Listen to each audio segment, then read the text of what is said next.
Players control Dew, making their way up 3 different bottles: a soda, beer, and flask. Dew must collect blue bubbles, which give boosts in score while trying to avoid 2 different types of red bubbles: small red bubbles, which take away from score and stop boost, and large red bubbles, which will destroy Dew upon contact. The player can also collect fuel, which activates Dew's power-ups. These power-ups give Dew an advantage during play by making it easier to collect blue bubbles and avoid red bubbles. Dew's main objective is to make it up to the top with the best time and score. After we got over the hurdle of learning Unreal Script, it all came down to the math behind the mechanics we implemented. It took a lot of research to figure out how to get bubbles moving, colliding, and interacting with Dew. We reused a lot of the movement math that we originally researched and just modified it to get the effect we wanted. For example, the vacuum pull effect is very similar to the propeller push effect.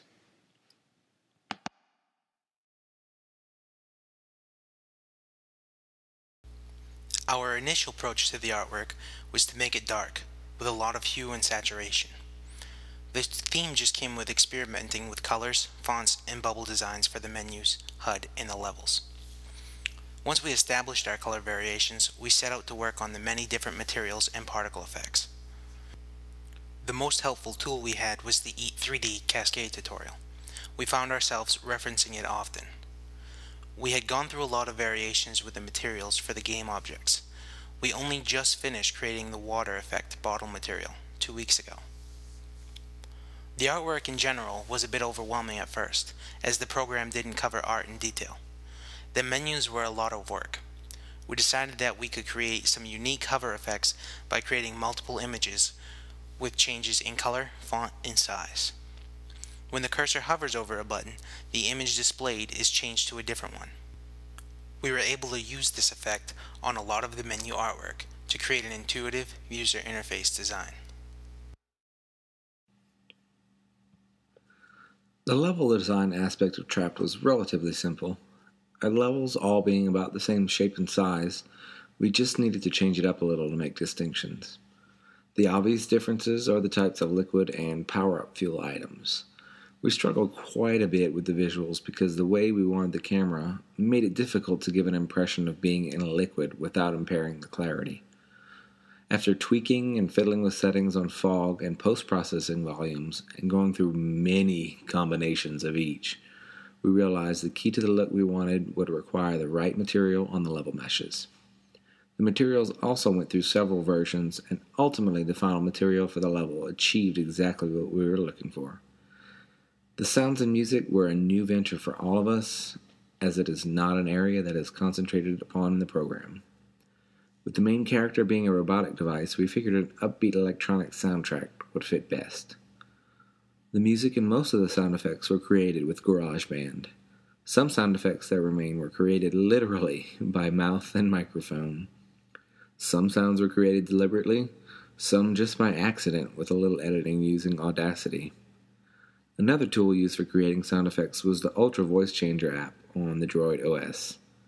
Using filters such as Alien and making random noises by mouth with a filter proved to create some interesting sounds.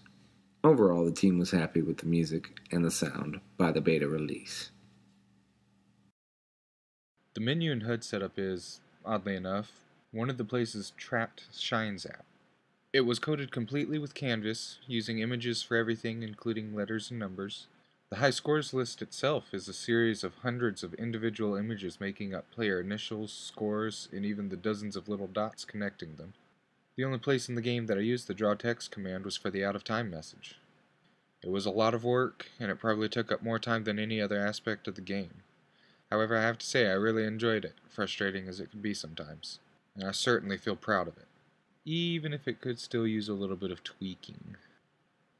Looking up stuff like how to pause gameplay or how to save the scores was a pain, because it's UDK, but once we had those working, it opened up so many other possibilities that it was a blast making use of any new feature in the game.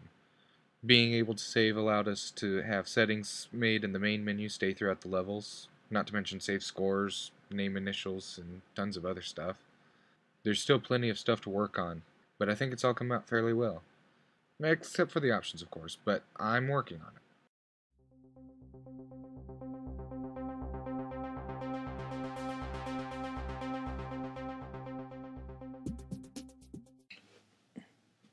The first 3 weeks of development were the most difficult for us. We were in the mindset that our project could be completely done in Kismet.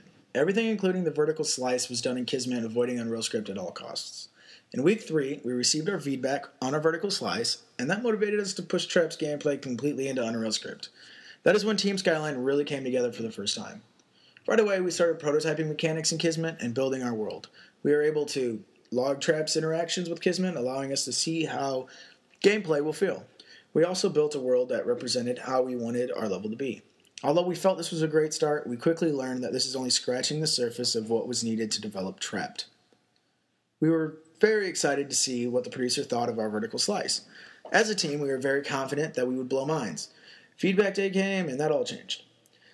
That third week was monumental in terms of Trap's progress. We learned how to script, became familiar with Unreal Script, and then transferred all of Trap's core gameplay into Unreal Script from Kismet. That transformation is probably the most useful learning experience we could pass on to upcoming students. Do not underestimate the need for Unreal Script in your project. The learning curve can be steep, but as a team, you can overcome any hurdle in your path. After Team Skyline's major breakthrough with Unreal Script, we were not just a team working on our final project anymore. We were 4 friends doing what we loved and gaining momentum with each week that passed. Throughout these 3 weeks, Trap took many twists and turns. Even though we were in pre-alpha, we had to look ahead. We realized that we needed to do research for the HUD, menus, loading of levels, and particle effects. With this in mind, we continued to implement a lot of things in the gameplay, like the mini enemy bubbles that follow do around. As a team, we had numerous meetings to discuss issues and make plans to work with each other. Of the many things we implemented, the movement was one of the things that consumed a lot of our time. The movement took many weeks to perfect. We wanted Dew to look like he was moving in short bursts through liquid. Accomplishing this task required a lot of trial and error. As we worked through that issue, we were also tackling the HUD. The process to create the HUD was much more demanding than we expected. There were many variations of the HUD in the beginning stages, before we decided on a design. To our surprise, there is very little information on creating a HUD or even drawing things to the HUD. The most important task we had to accomplish throughout weeks 4 through 6 was the power-ups. Each one required a different approach to Unreal Script.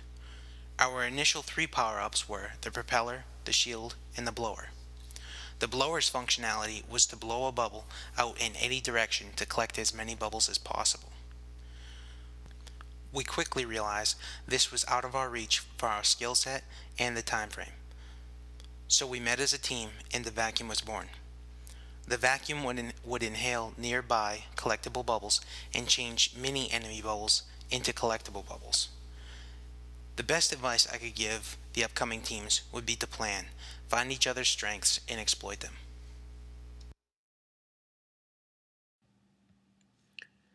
With our alpha build rapidly approaching, we knew we had our work cut out for us. Alpha being the most advanced version thus far, it had to be feature complete. By this time, we had all fallen into specific roles in the team that played to our strengths. I think we all wanted to have a hand in every aspect of the game, but with such time constraints, we really had to focus on what we were best at and who could get the job done quickly and effectively. David and Jimmy headed up the programming aspect, which in my opinion was the most brutal task to take on for the project. Josh and I handled more of the aesthetics and UDK designing aspects. It was evident around this time that we had to work together very smoothly because nearly everything in UDK had to have some ties to the script, so communication with our dream team programmers was key. Our alpha build came to a close with quite a few kinks. We learned a valuable lesson from our alpha build.